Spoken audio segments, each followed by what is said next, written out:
merasa heran kalau dia jadi rebutan. Bukan sayang terkalan jambu, tidak on baru, tidak on Tuhan, pura-pura lenja berjambu.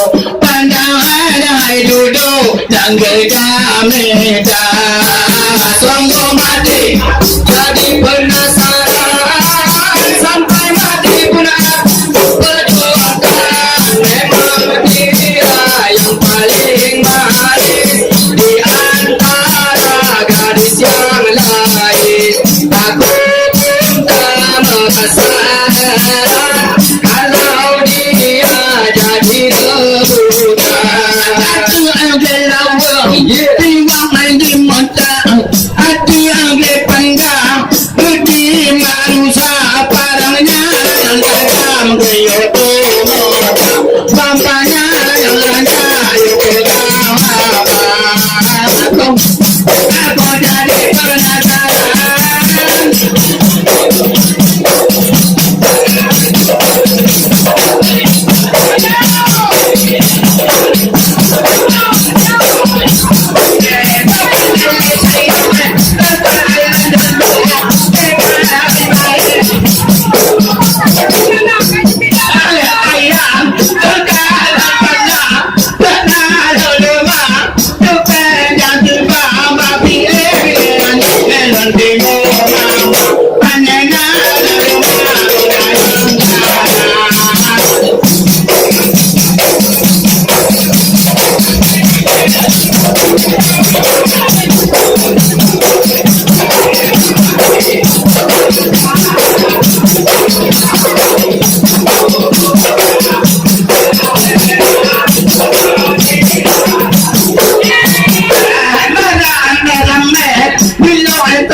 Maka anda bila